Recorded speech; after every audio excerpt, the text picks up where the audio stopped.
Mara hii tunaungana na Dr. Harrison Mwilima, mchambuzi wa masuala ya kimataifa na aliyeko mjini Berlin, kutazama kwa kina azimio hilo la Baraza Kuu la Umoja wa Mataifa la kutambua kwa biashara ya utumwa dhidi ya Afrika kuna uhalifu mbaya zaidi dhidi ya binadamu. Dr. karibu sana.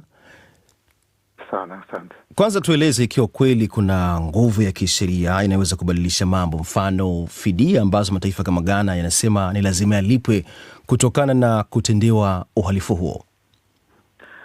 Kwa kawaida haya maadhimio ya Baraza Kuu la Umoja wa Mataifa huwa hayana nguvu za kisheria. Ni maadhimio ambayo huwa yanaonekana ni kama mapendekezo fulani.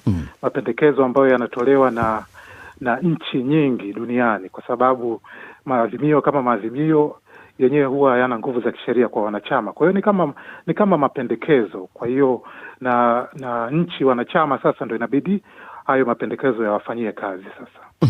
Mtu anaweza kanajiuliza kwa nini ulimwengu umechukua muda mrefu sana kupitisha uamuzi kama huu? Manake hata waliopitia utumwa hakuna hata mmoja aliyoko hai mpaka sasa. Kwa sababu ni kitu ambacho kinashangaza kwa nini ulimwengu umechukua muda mrefu. Kwa sababu ni kitu ambacho ni kweli kabisa ni madhara yanayoonekana mpaka leo hii, ingawa watu waliopitia huo utumwa hawapo, lakini tukumbuke kuna watu takriban milioni 12 kutoka Afrika, na unapoongelea utumwa ina maana walikuwa wanachukua vijana wenye nguvu.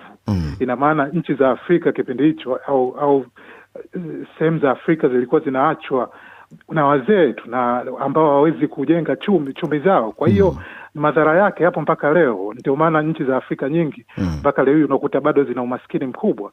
Na sio tu madhara hayo, lakini pia hivi karibuni ukiangalia duniani kote kuna hili tatizo la ubaguzi wa rangi, na wanaoathiriwa sana ni Waafrika. Kwa hiyo haya yote ni madhara ya utumwa ambayo yanaendelea mpaka leo hii duniani. Kwa hiyo ingawa watu waliopitia utumwa hawapo, lakini madhara yake yanaonekana mpaka leo hii. Kwa hiyo ni kitu ambacho kinashangaza sana kwa nini dunia imechukua muda mrefu sana mpaka kukubali sasa hivi.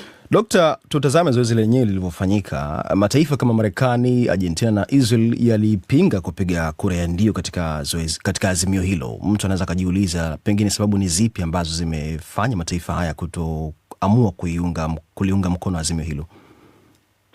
Marekani yenyewe ukiangalia wanasema kwamba Umoja wa Mataifa inabidi kuzingatia masuala ya usalama na amani, sio ajenda ndogo ndogo, lakini kiukweli wanatumia tu hiyo kama reason ya kukataa. Lakini kiukweli ni kwamba unapoongelea fidia, unapoongelea kurudisha vitu ambavyo vilichukuliwa kutoka bara la Afrika, ni Marekani ndio ilifaidika sana.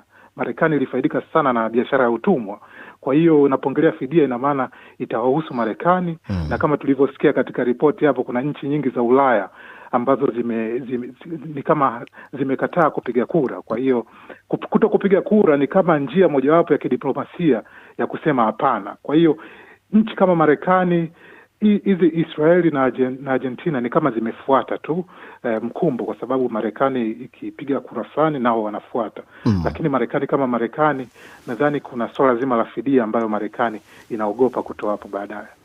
Sasa umuhimu wa azimio hili katika wakati kama huu ni upi, ambapo mataifa mengi yaliyoendesha biashara hii yameshindwa hadi sasa pengine hata kuomba radhi kwa kilichotokea miaka hiyo mingi ambayo umehitaji huko nyuma? Umuhimu hapo ni umuhimu wa kimaadili.